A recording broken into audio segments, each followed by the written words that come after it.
As we turn our focus on the dynamic between the Roman and Gothic peoples, the subversive nature of post-World War II history becomes most evident. The picture of an all-powerful, civilized Rome, annoyed by Goths, in the manner that one might be bothered by a mosquito they might swat at any moment, is absurd. In fact, even Roman sources admit that were it not for the tactful diplomacy that kept Germanic peoples expending energy in their traditional war games with one another, Rome would have ceased to exist at any moment the united barbarian elements chose to make it so.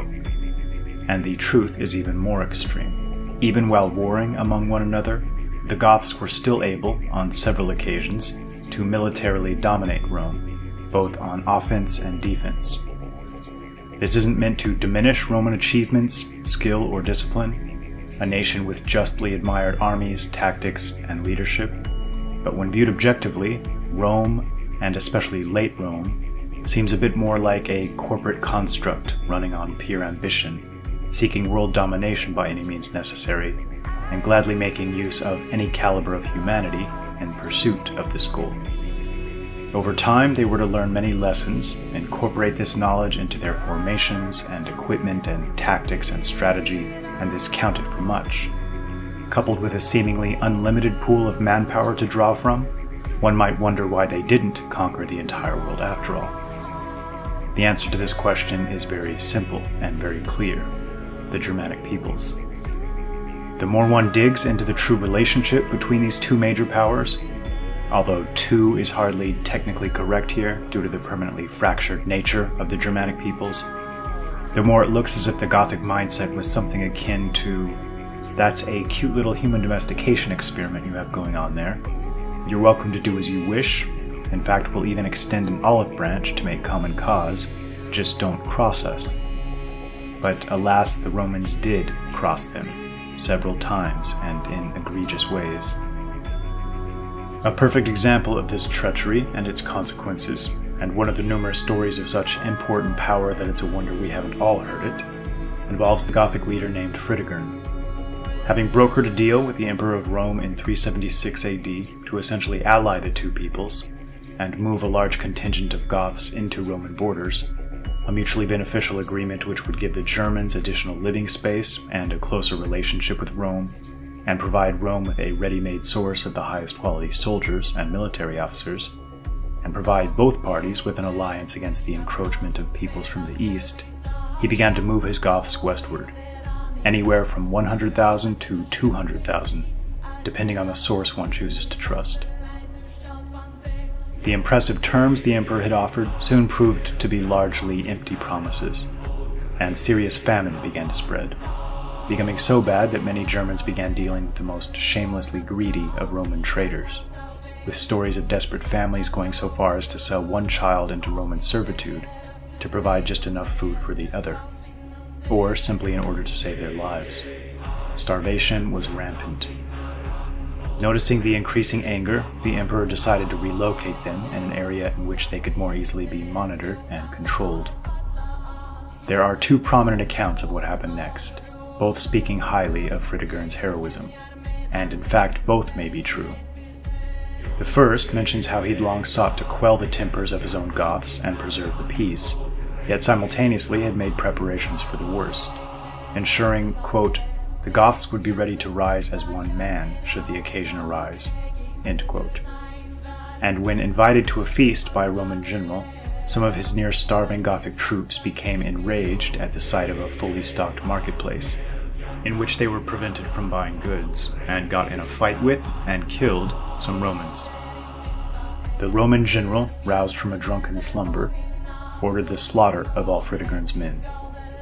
Fritigern, the historian Bradley states, quote, "in a calm and collective stroke of genius, announced it was needful for him to show himself to his countrymen to put a stop to the tumult," end quote, and simply walked out with his men, as the Romans looked on, stunned, unsure of how to respond. In the second account, Jordanus states, and I quote, "Now it came to pass, in that troublous time, that Lupicmus, the Roman general, invited Fritigern, a chieftain of the Goths, to a feast, and, as the event revealed, devised a plot against him. But Fritigern, thinking no evil, came to the feast with a few followers. While he was dining in the praetorium, he heard the dying cries of his ill-fated men. For, by order of the general, the soldiers were slaying his companions, who were shut up in another part of the house. The loud cries of the dying fell upon ears already suspicious, and Fritigern at once perceived the treacherous trick. He drew his sword, and with great courage dashed quickly from the banqueting hall, rescued his men from their threatening doom, and incited them to slay the Romans. Thus these valiant men gained the chance they had longed for, to be free to die in battle rather than perish of hunger, and immediately took arms to kill the generals Lupicinus and Maximus. Thus that day put an end to the famine of the Goths and the safety of the Romans, for the Goths, no longer as strangers and pilgrims, but as citizens and lords, began to rule the inhabitants and to hold in their own right all of the northern colony as far as the Danube. When the Emperor Valens heard of this at Antioch, he made ready an army at once and set out for the country of Thrace. Here a grievous battle took place, and the Goths prevailed. The emperor himself was wounded and fled to a farm near Hadrianople. The Goths, not knowing that an emperor lay hidden in so poor a hut, set fire to it, as is customary in dealing with a cruel foe, and thus he was cremated in royal splendor. From this time the Visigoths, in consequence of their glorious victory, possessed Thrace and Dacia Rapensis as if it were their native land." End quote. This type of famine, in this case caused by either Roman treachery or incompetence, was exceptional. And here we should quickly clear up another major misconception about the Germanic peoples. In most video documentaries on the ancient Germans, you'll see a disorderly gaggle of men who look like they've been cast to portray over-the-top caricatures of white trashy savages, often obese, disheveled, as if they've spent hours smearing their entire bodies in dirt, wearing equally dirty, tattered rags, waving weapons in the air like they've never held one in their lifetimes, with faces usually twisted in their best attempt at expressions of fierceness or rage, poor posture, looking generally unhealthy and mentally dull, and the impression we're given in videos and textbooks is that these men lived short, brutish, miserable lives. This is very much the opposite of what the fact picture seems to indicate. Keep in mind that, like the later Vikings, because these were unparalleled warriors that could demand tribute from virtually any empire at any time, and often did so, they were likely the wealthiest people in the world in a per capita context, with Rome itself paying them vast sums of treasure regularly. Not only has an astonishingly high level of Gothic medical technology recently been unearthed in places like Constantinople, but several accounts report men living to ripe old ages. Hermanric, described as the Gothic Alexander, who at one point, quote, ruled all the nations of Scythia and Germania as they were his own, lived to 110, and there are stories of leaders taking or holding their positions of power well into their 80s. But it's far more than lifespan. Consider how these men lived. It's recently been discovered that their teeth were far healthier than the picture that's always been painted, with the lack of processed foods and refined sugars not having a chance to take their toll. Their water wasn't laden with the chemical stew we face today. Their diet was as healthy and natural as it gets, and of course heavy on protein. And they spent their entire day, if not lounging or drinking by the fire, in the hunt, or in games of sport, or in warfare, or the training for warfare. Our modern epidemics of cancer, heart disease, diabetes, etc. didn't exist. Yes, many met their deaths on the battlefield in their prime, but I suspect the average man was far, far healthier than the average man today. They were also objectively larger and stronger than those around them, a trait that seems to have been passed down through the ages, as illustrated by a glance at the percentages of strongman competition winners hailing from Germanic nations, especially Scandinavia. Now the champion, the man with a built-in megaphone, John Paul Sigmarsson. Of Iceland!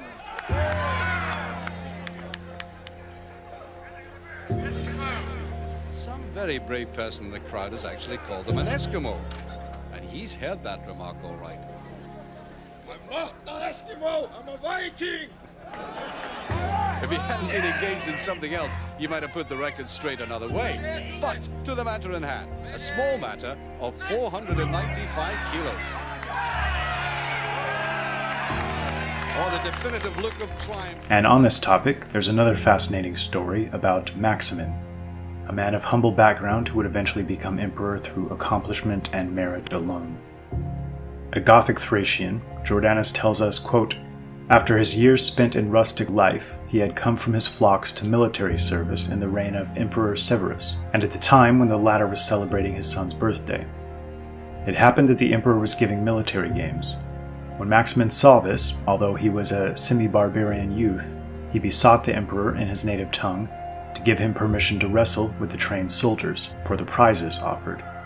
Severus, marveling much at his great size, for his stature, it is said, was more than 8 feet, bade him contend in wrestling with the camp followers, in order that no injury might befall his soldiers at the hands of this wild fellow. Thereupon Maximin threw 16 attendants with so great ease that he conquered them one by one without taking any rest, by pausing between the bouts. So then, when he had won the prizes, he was ordered into the army and served his first campaign with the cavalry. On the 3rd day after this, when the emperor went out to the field, he saw him coursing about in barbarian fashion and bade a tribune restrain him and teach him Roman discipline. But when he understood that the emperor was speaking about him, he came forward and began to run ahead of him as he rode. Then the emperor spurred on his horse to a slow trot and wheeled in many a circle hither and thither with various turns until he was weary. Then he said to him, "Are you willing to wrestle now after your running, my little Thracian?" "As much as you like, O emperor," he answered. So Severus leapt off his horse and ordered the freshest soldiers to wrestle with him. But he threw to the ground 7 very powerful youths, even as before, taking no breathing space between the bouts. So he alone was given prizes of silver and a golden necklace by Caesar. Then he was bidden to serve in the bodyguard of the emperor. After this he was pronounced to officer, often increasing his fame by his deeds, and rose to many military grades, and finally to the centurionship as a reward for his active service." End quote. So many in positions of leadership in Rome, especially military, were of Germanic extraction. So strong was this trend that the last several centuries of Rome's existence might be seen as a gradual transformation into a Germanic empire, as opposed to the sudden and stark shift many have been led to believe came to pass. The Goths, who in their disunity were pushed ever further westward by the Huns, began to blend into Rome in a sense.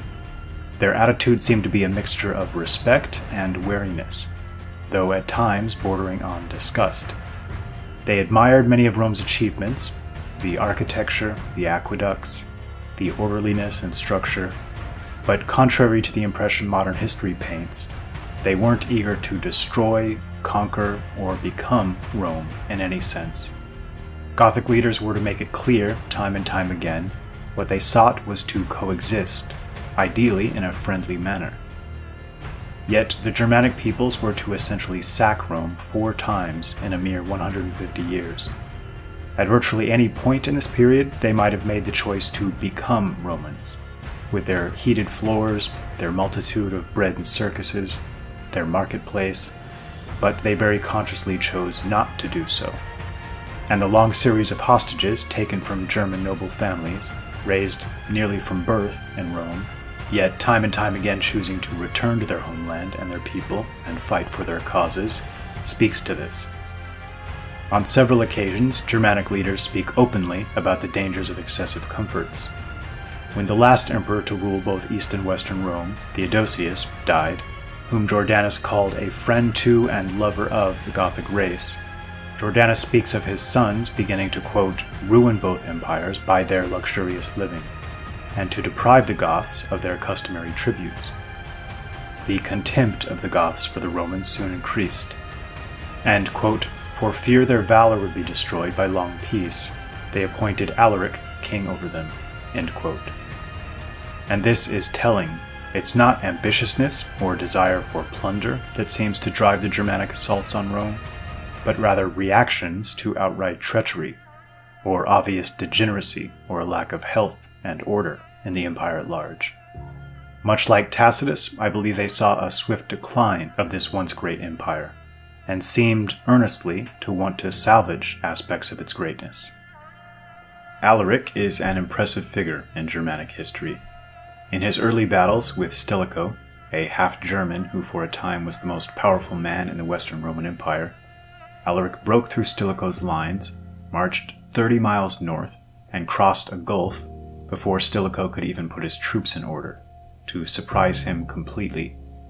A masterstroke that the historian Bradley states, quote, "Travelers who are acquainted with the ground say that this march of Alaric's is one of the most amazing feats in the historical record." By the mid-4th century, the Goths within Rome already exercised vast control over the empire via powerful figures like the kingmaker Ricimer, a capable general loved and respected by the troops. Goths outside Rome, meanwhile, had established a very real power base in Toulouse. During the fighting between these two forces, Rome paid a large bribe to Alaric to compel him to retreat. Amusingly, the Romans then celebrated a triumph, treating this as a great victory, and inscribed on an arch that the Gothic nation has been subdued, never to rise again. Words the Goths no doubt read with bemusement as they rode through the streets of the conquered capital a few years later. A revolt of sorts set this ball rolling. In a brief fit of anti-Gothic sentiment, certain Roman citizens, likely spurred on by nefarious actors in their midst, made the grievous error of turning on the Gothic civilians while the Gothic soldiers were stationed elsewhere, and slaughtered their wives and children and looted their property. Approximately 30,000 Gothic soldiers at once deserted the Roman army and joined Alaric, who immediately rode from city to city, effortlessly conquering all in his path. Finally, arriving at Rome, he decided to engage in a siege to starve the town out. The extremely stubborn Romans began to starve to death in great numbers, and yet had the audacity to send a threatening message to Alaric, demanding good terms or else they'd rise up against him in large numbers. It's said that Alaric literally laughed at this, saying, quote, "The thicker the grass, the easier it is to mow," end quote, before presenting his terms, namely all of the gold and silver within the walls, and all of the slaves. "What should we have left then?" was said to be the stunned reply, to which Alaric simply stated, "Your lives." What makes this additionally amusing is that Alaric seems to have been merely humbling them. Not only did he end up taking far less after they finally capitulated, but it's reported he immediately saw to the end of the starvation. And although it proved impossible to completely restrain the Goths' long built-up anger, he further surprised the conquered population by punishing those that acted most unjustly towards the conquered Romans. Bradley states, quote, "Alaric remembered that he was a Christian and tried to use his victory mercifully. He told his soldiers that the plunder of the city was theirs, but that no man was to be killed that was not wearing arms. Even soldiers were to be spared if they took refuge in the holy places," end quote. He then departed to Tuscany, with his army even stronger now, due to a massive number of soldiers within Rome joining his ranks. Alaric could have conquered or destroyed the entire Western Roman Empire with ease at this stage, but he seems to have had no desire to.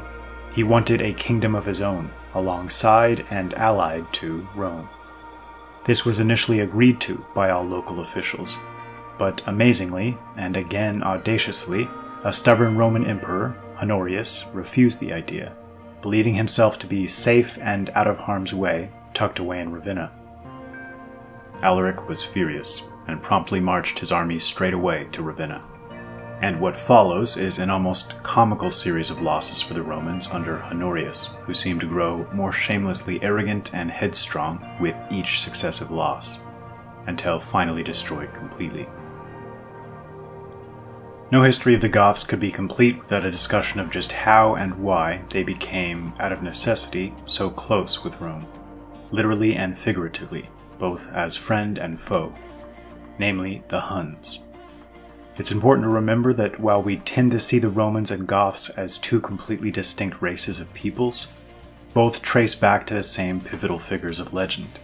For example, their strong connection to the ancient ruling families of and refugees from Troy.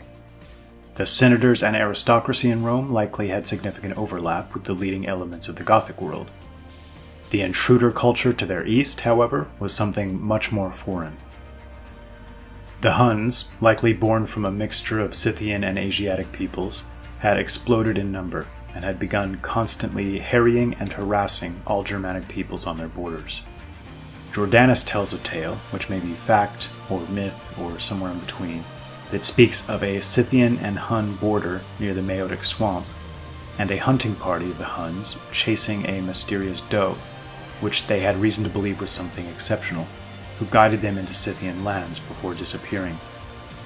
It said that they were filled with admiration, which quickly gave way to ambition and greed, and after an initial raid in which they looted belongings, sacrificed many Scythians, and made the rest subject to themselves, they decided to make a habit of the behavior.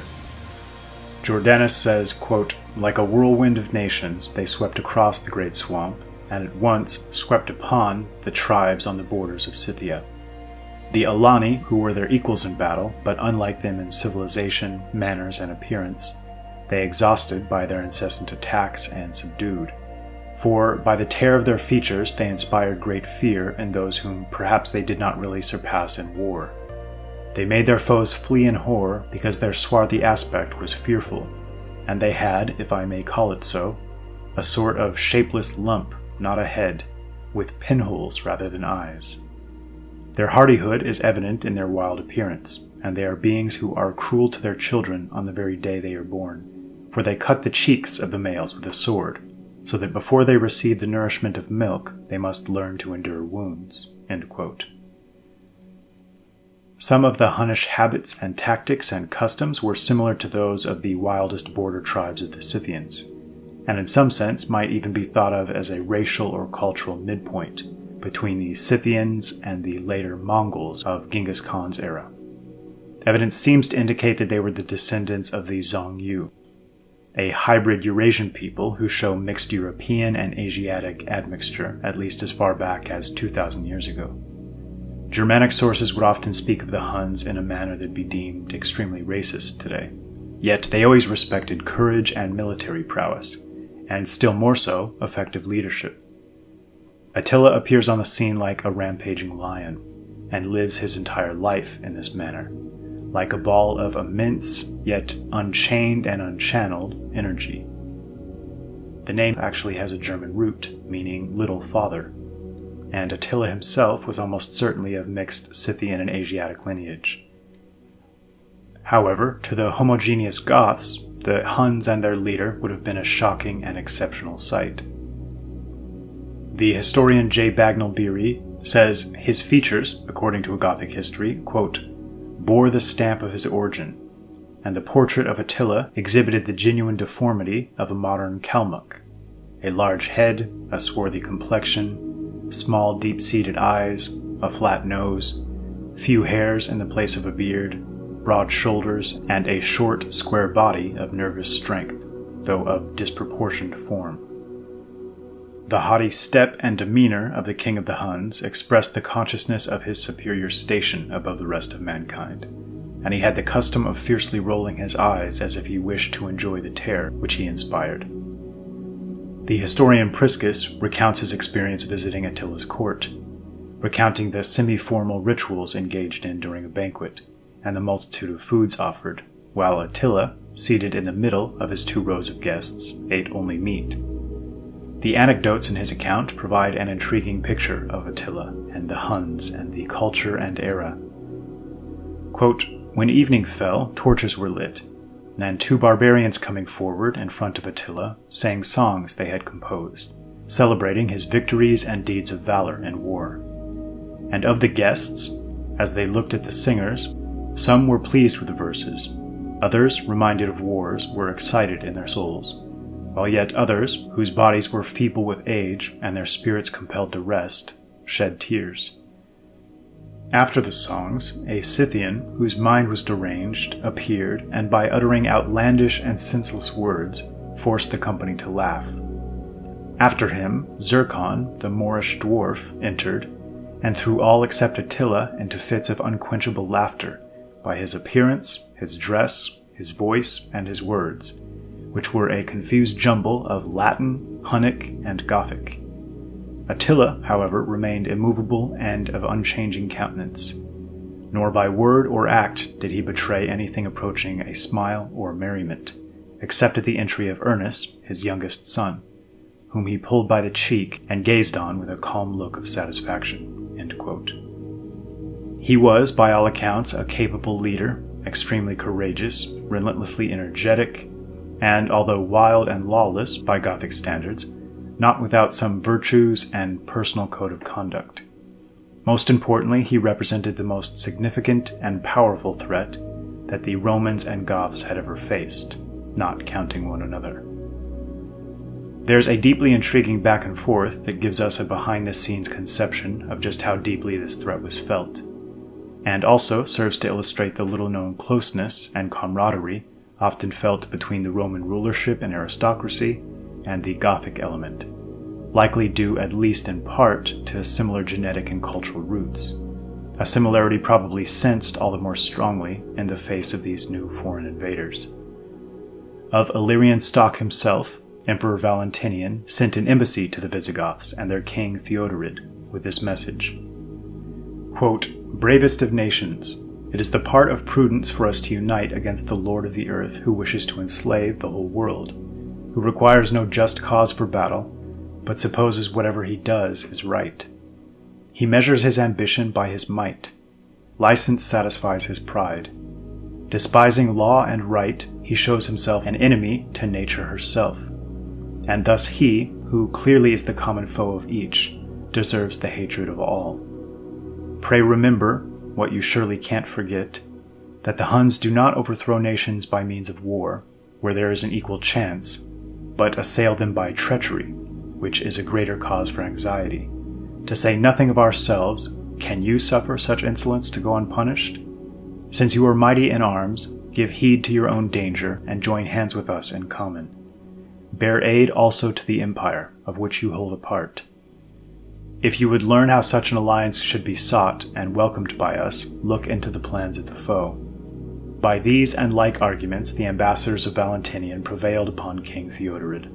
He answered them, saying, "Romans, you have attained your desires. You have made Attila our foe also. We will pursue him wherever he summons us. And though he is puffed up by his victories over diverse races, yet the Goths know how to fight this haughty foe. I call no war dangerous, save one whose cause is weak. For he fears no ill on whom majesty has smiled." The nobles shouted assent to the reply, and the multitude gladly followed. The Romans knew full well how lucky they were to have not only an ally as a buffer between themselves and the Huns, but an ally who seemed to glory in such conflict, especially when united against an outside force. As the massive host of united Goths under Theodorid took to the field, it said Attila saw his army thrown into confusion and doubt.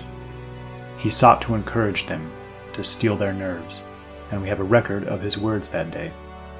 Quote, "Here you stand, after conquering mighty nations and subduing the world. I therefore think it foolish of me to goad you with words, as though you were men who had not been proved in action. Let a new leader or an untried army resort to that. It is not right for me to say anything common, nor ought you to listen. For what is war but your usual custom? Or what is sweeter for a brave man than to seek revenge with his own hand? It is the right of nature to girt the soul with vengeance. Let us then attack the foe eagerly, for they are ever the bolder who make the attack. Despise this union of discordant races. To defend oneself by alliance is proof of cowardice. See, even before our attack, they are smitten with terror. They seek the heights, they seek the hills, and, repenting too late, clamor for protection against battle in open fields. You know how slight a matter the Roman attack is. While they are still gathering in order and forming in one line with locked shields, they are checked, I will not say by the first wound, but even by the dust of battle. Then on to the fray with stout hearts, as is your wont. Despise their battle line. Attack the Alani, smite the Visigoths. Seek swift victory on that spot where the battle rages. For when the sinews are cut, the limbs soon relax, nor can a body stand when you have taken away the bones. Let your courage rise and your own fury burst forth. Now show your cunning, Huns, now your deeds of arms. Let the wounded exact in return of death his foe. Let the unwounded revel in the slaughter of the enemy. No spear shall harm those who are sure to live, and those who are sure to die, fate overtakes even in peace. And finally, why should fortune have made the Huns victorious over so many nations, unless it were to prepare them for the joy of this conflict? Who was it revealed to our sires the path through the Maeotian swamp, for so many ages a closed secret? Who, moreover, made men yield to you, when you were as yet unarmed? Even a mass of federated nations could not endure the sight of the Huns. I am not deceived in the issue. Here is the field so many victories have promised us. I shall hurl the first spear at the foe. If any can stand at rest while Attila fights, he is a dead man. Inflamed by these words, they all dashed into battle. And although the situation was itself fearful, yet the presence of their king dispelled anxiety and hesitation. Hand to hand they clashed in battle, and the fight grew fierce, confused, monstrous, unrelenting. A fight whose like no ancient time has ever recorded. There such deeds were done that a brave man who missed this marvelous spectacle could not hope to see anything so wonderful all his life long. For if we may believe our elders, a brook flowing between the low banks through the plain was greatly increased by the blood from the wounds of the slain. It was not flooded by showers, as brooks usually rise, but is swollen by a strange stream and turned into this torrent by the increase of blood. In their wretched plight, those whose wounds drove them to slake their parching thirst drank water mingled with gore, the blood they'd poured from their own wounds. At dawn on the following day, when the Romans saw the fields were piled high with bodies, and that the Huns did not venture forth, they thought the victory was theirs. But they knew that Attila would not flee from the battle unless overwhelmed by a great disaster. Yet he did nothing cowardly, like one that is overcome, but with a clash of arms sounded the trumpets and threatened an attack. He was like a lion pierced by hunting spears, who paces to and fro before the mouth of his den and dares not spring, but ceases not to terrify the neighborhood by his roaring. Even so, this warlike king at bay terrified his conquerors. Therefore, the Goths and Romans assembled and considered what to do with the vanquished Attila. They determined to wear him out by a siege, because he had no supply of provisions and was hindered from approaching by a shower of arrows from the bowmen placed within the confines of the Roman camp. But it was said that the king remained supremely brave even in this extremity, and had heaped up a funeral pyre of horse saddles, so that if the enemy should attack him, he was determined to cast himself into the flames, that none might have the joy of wounding him, and that the lord of so many races might not fall into the hands of his foes." End quote. Jordanus follows this up with the story of the battlefield burial and mourning of the dead Gothic king Theodorid, in his unique writing style I find so appealing. Theodorid's son, Thorismud, now took control, and despite the total Gothic victory, was eager to avenge his father's death. Attila was probably surprised when no follow-up attack occurred, but this wasn't to manifest. Later, having gathered his wits and his forces once more, Attila, quote, sought to blot out the fame of his destroyer, and in this way, to annul what he had suffered at the hands of the Visigoths, he met a second defeat and retreated ingloriously. End quote. The united Goths couldn't be stopped, and the Huns would never again seriously threaten Europe. Attila was to die, true to form, after a night of drunken debauchery. Thorismud was betrayed under mysterious circumstances. He'd fallen ill and was being tended to, when someone gave word to his foes that he was both ill and disarmed. He was killed, but this fascinating line proves he didn't go down easily. Despite having one arm fastened to the chair for treatment, quote, grasping a footstool in the one hand he had free, he became the avenger of his own blood by slaying several of those that were lying in wait for him. End quote. This repulse of the Huns was one of the most important events in European history. Thomas Hodgkin, author of the excellent work Theodoric the Goth, the Barbarian Champion of Civilization, puts it perhaps too bluntly for the modern ear, quote, for the world, yes, even for us in the 19th century, and for the great undiscovered continents beyond the sea, The repulse of the squalid and unprogressive Turanian from the seats of the old historic civilization was essential to the preservation of whatever makes human life worth living. Had Attila conquered on the Catalonian plains, an endless succession of Genghis Khans and Tamerlanes would probably have swept over the desolated plains of Europe. Paris and Florence would have been even as Khiva and Bokhara, and the island of Britain would not yet have attained to the degree of civilization reached by the peninsula of Korea." End quote. Although it's important to mention here, a hallmark feature of the Huns is that they weren't any one thing, but rather a hodgepodge of peoples, even picking up Gothic elements along the way, those earliest tribes they conquered prior to Gothic unity, and forcing them into military service. We also have this from Procopius's History of the Wars, written in the mid-6th century. "The Hephthalites, quote, are the stock of the Huns in fact as well as in name. However, they do not mingle with any of the Huns known to us. They are the only ones among the Huns who have white bodies." End quote. So this was not merely a hybrid people, but also a heterogeneous mixture of homogeneous peoples. After Attila's death, several of his sons, mere shadows of their father at best, jockeyed for power, pretending to continue their rule over the lands and peoples, including Goths, as if an inheritance of fiefdoms. The Goths weren't having this, and made quick work of the Huns. Now, ironically, in the same fractured and disunited position that the Goths had been in when the Huns first burst on the scene. As Jordanus so eloquently puts it, they drove them so ingloriously from their own land that those who remained have been in dread of the arms of the Goths from that time down to the present day. Now that the Huns were definitively dealt with, and the Goths had been gifted some newfound unity in the process of carrying out the task, slowly but surely they would go on to become the undisputed masters of all of Europe. And not just Europe, but significant regions of North Africa, and eventually Russia as well, as the Rus, from which it derives its name. This small family of peoples at one point subjugated and provided the ruling caste, if you will, for virtually all of the Western world. France as the Franks, Spain as the Visigoths, Italy and North Africa as the Lombards and Vandals, Britain as the Anglo-Saxons, and of course Germany and Austria, Scandinavia, Poland and Ukraine. It's a well-known but little talked about fact that all of European royalty spread from the seed line of these Germanic peoples. And yet, as was always the case with this group, there was no singular unified empire to speak of, but rather a variety of friendly yet independent branches. Rome itself had become a chaos with regards to its titular rulership. Due to the restriction that Roman emperors be citizens born within her borders, the Goths instead ruled as patricians, and the title of emperor became that of a figurehead.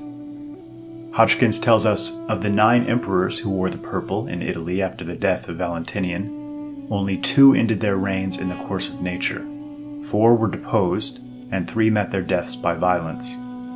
Only 1 reigned for more than 5 years. Several could only measure the duration of their royalty by months. Even the short period from 455 to 476 AD, which these 9 reigns occupy, is not entirely filled by them, for there were frequent interregna, one lasting for a year and 8 months. And the men were as feeble as their kingly life was short and precarious, with the single exception of Majorian, 457 to 461, a brave and strong man, and one who, if fair play had been given him, would have assuredly done something to stay the ruin of the empire. All of these 9 men, with whose names there is no need to burden the reader's memory, are fitly named by a German historian the Shadow Emperors. 476 is traditionally known as the date Rome fell, although as I've just described, this is quite the misnomer. And from this point forward, the battles were largely between Goths inside the empire versus Goths outside the empire.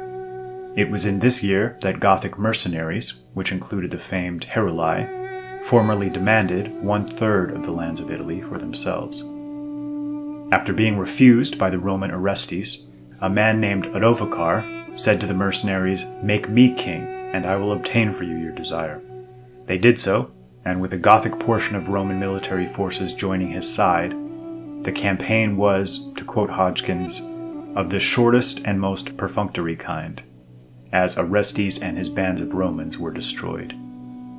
It's said, aptly, that during this period, while men like Odovacar weren't formally kings of Italy, they were certainly kings in Italy. One extremely intriguing figure, who by all accounts was also a great, just, and magnanimous ruler, was to unite Gothic realms under a single Roman banner. Theodoric, born 455 AD, and attaining power first over the Ostrogoths in 471, then the Ostrogothic Kingdom of Italy in 493, and then the Visigoths in 511 as patrician of the Roman Empire. Of direct Amali lineage, by many accounts the most prestigious ancestral line of the Goths, he fittingly seems to represent the heart and soul of his people, perhaps more than any other historical figure.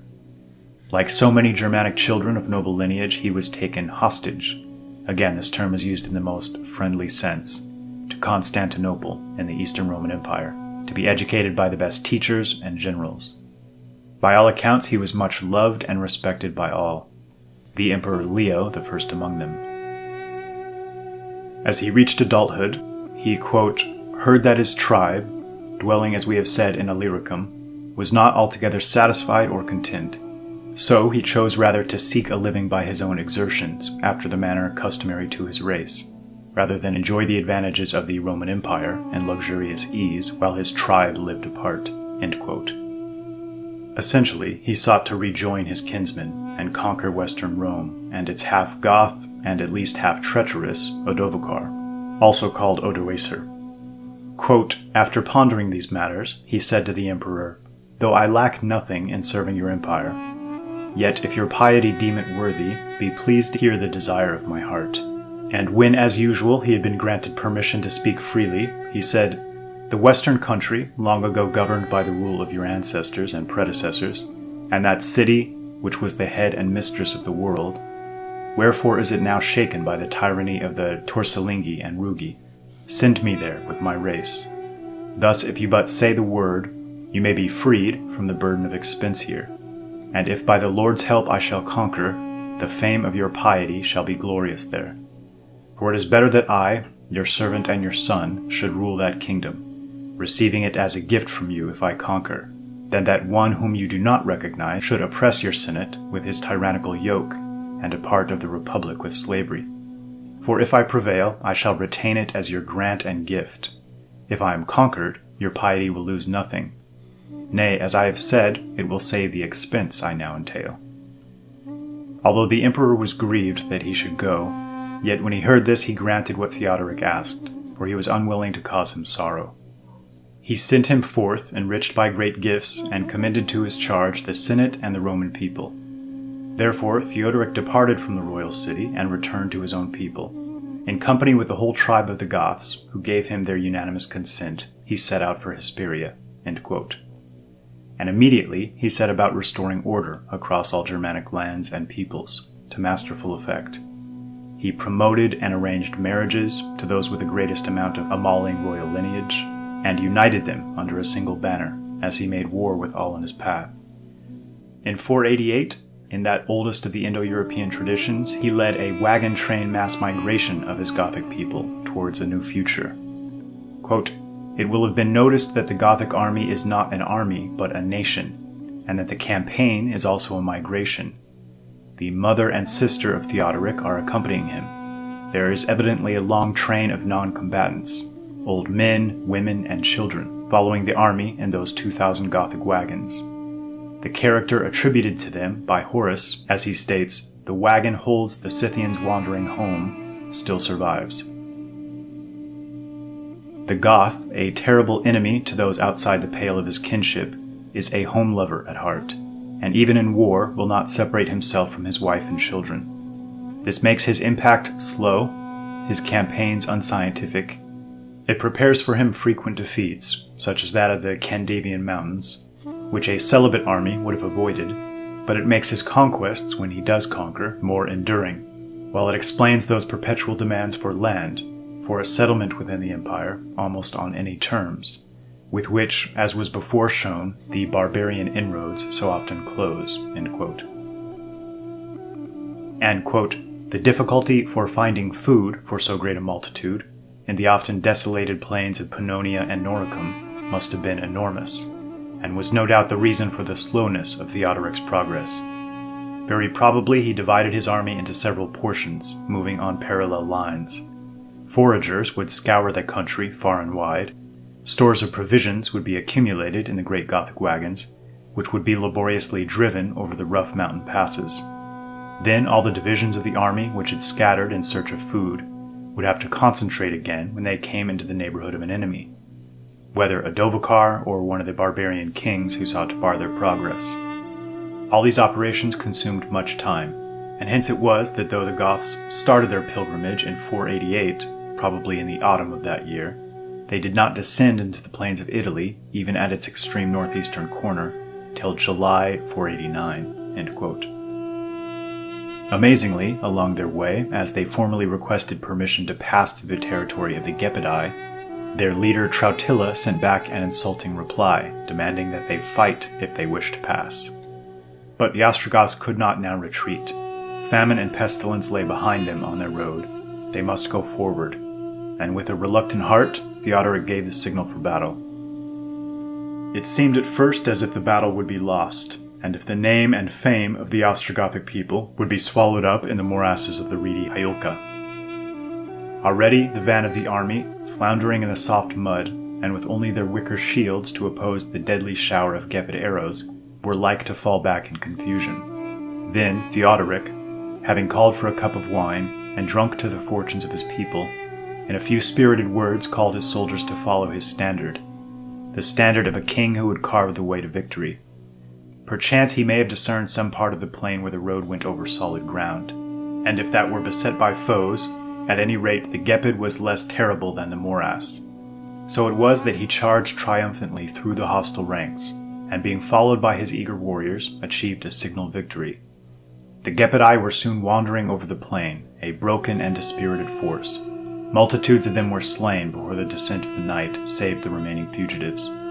And so large a number of the Gepid store wagons fell into the hands of the Ostrogoths that throughout the host one voice of rejoicing arose, that Traustilla had been willing to fight. So had a little Gothic blood bought food more than they could ever have afforded money to purchase. Thus, through foes and famine, hardships of the winter and hardships of the summer, the nation army held on its way, and at length, as has been already said, in the month of August 489, the last of the wagons descended from the highlands, which are an outpost of the Julian Alps, and the Ostrogoths were encamped on the plains of Italy. Odovacar, who apparently had allowed them to accomplish the passage of the Alps unmolested, stood ready to meet them on the banks of the Isonzo, end quote. And so Theodoric's army met the Western Roman army of Odovacar at Verona. It's said he displayed an easy confidence, and as female relatives helped fasten his well-built, yet overly ornate armor, he quipped that while he'd hoped his conduct on the battlefield would prove to all who he was, but if that failed, the armor would certainly do the trick. The former would be the case, as both sides recount his heroism rallying his men to handily win the day after a serious struggle. Odovacar fled to Ravenna, and Theodoric pitched his camp nearby. As Odovacar fell, in Verona, groups of his men deserted to Theodoric. Among these was a certain individual named Tufa, whom Theodoric, short on generals, appointed to a leading role. He would pay dearly for this mistake, as Tufa subsequently gave up his entire army to Odovacar in the next engagement. Some of the men in his army were among the elite, the battle-tested chief members of Theodoric's inner circle who had been with him through all the trials from the start. Hodgkins tells us, quote, "These men were all basely murdered by Odovacar, a deed which Theodoric inwardly determined should never be forgiven," end quote. A promise that would certainly hold true.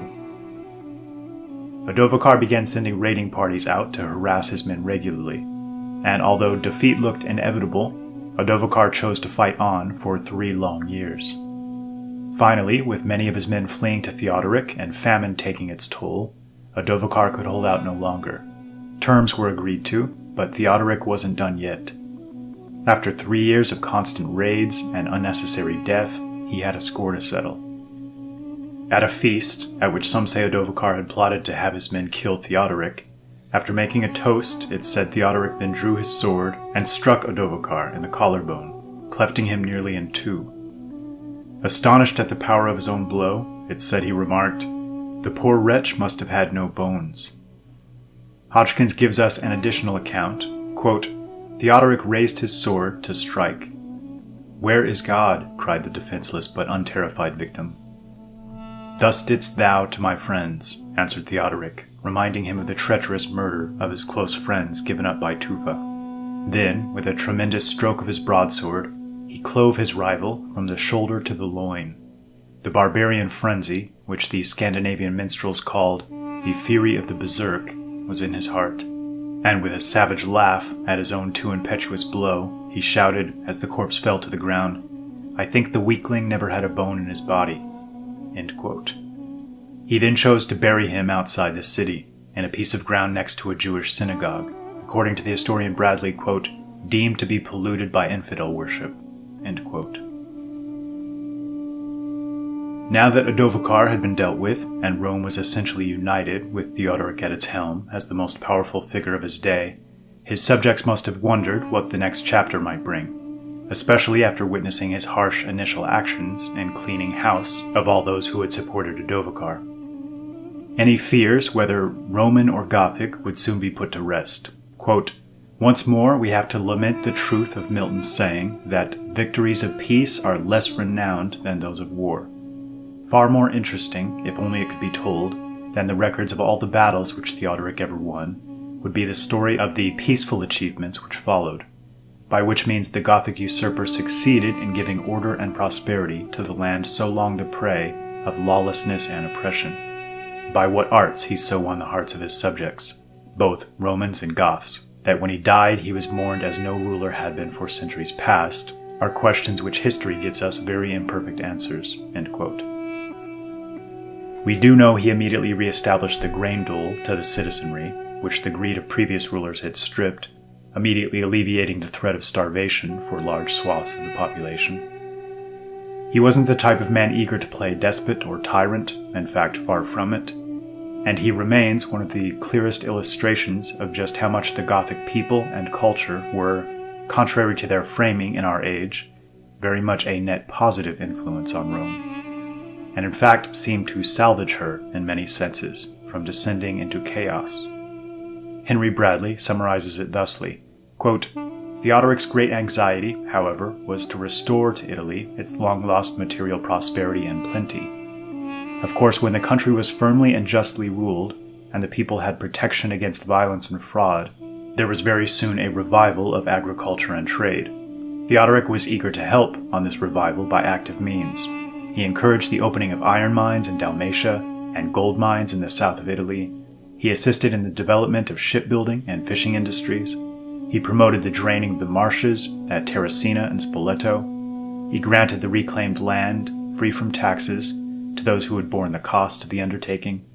He spent large sums yearly in the repair of the highways, and in the restoration of the old aqueducts and the building of new ones. The extortions of the custom house officers, which in the days of the empire, as Cassiodorus says, foreign merchants had dreaded more than shipwreck, were now firmly put down, and the import duties were assessed by a committee, among whose members were the bishop and several influential citizens of the seaport town.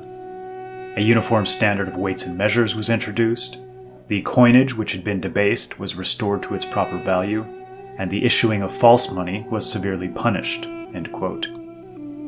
To root out the immense financial corruption he found himself facing, he engaged in the emergency measure of temporary price fixing, and, quote, "inflicted severe punishment on all tradesmen who ventured to charge higher rates.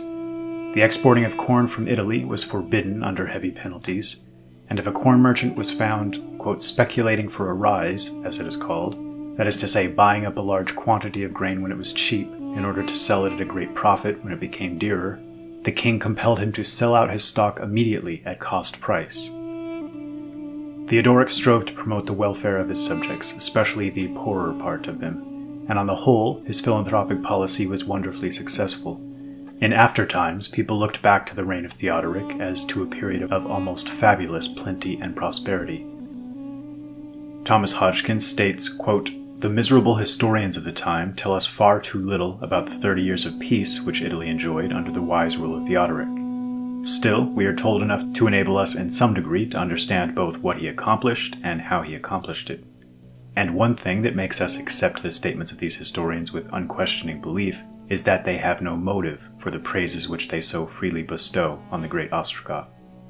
They are not his countrymen, nor his fellow religionists. Our chief authorities are Roman and Orthodox, and bitterly condemn Theodoric for his persecution of the Catholics, into which, as we shall see, he was provoked in the last 2 years of his reign.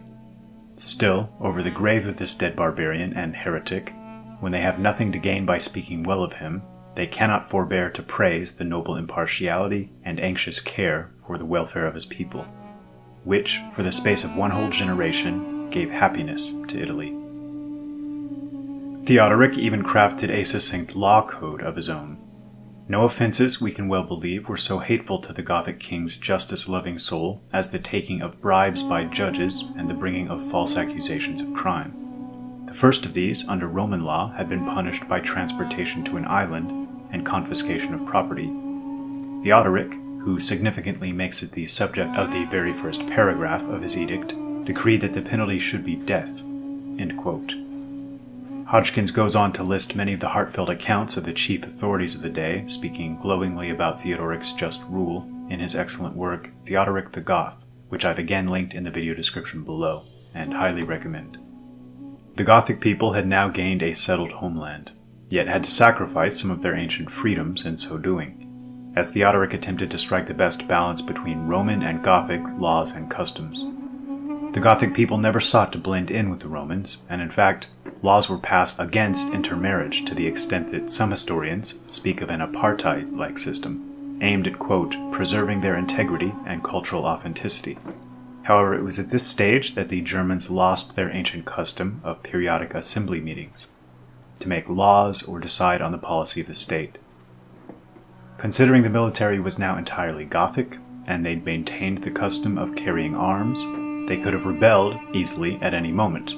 But it seems both Goth and Roman respected Theodoric far too much for this to be a significant threat. It's said that the Roman clergy disliked the Goths, yet even they couldn't help but admit the Goths obeyed the precepts of their religion better than their own countrymen.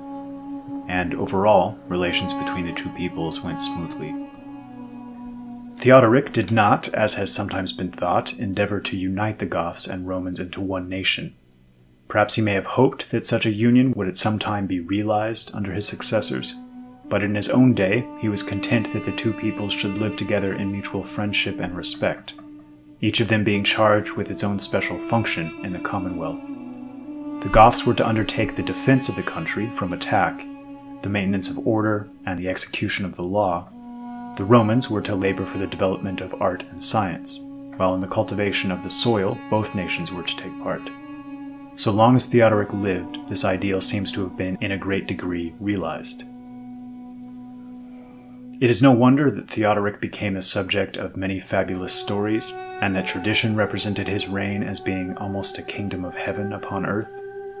Even before the 6th century closed, men told in Italy nearly the same story that was told in England respecting the days of Alfred, how the great king had so made righteousness to prevail in his realm that gold pieces could be left exposed on the highway for a year and a day without being stolen. Many of his sayings were quoted as proverbs in the land, and anecdotes were related to show how, like Solomon in the matter of the 2 mothers and their infants, Theodoric had displayed in the judgment seat his wonderful insight into human nature.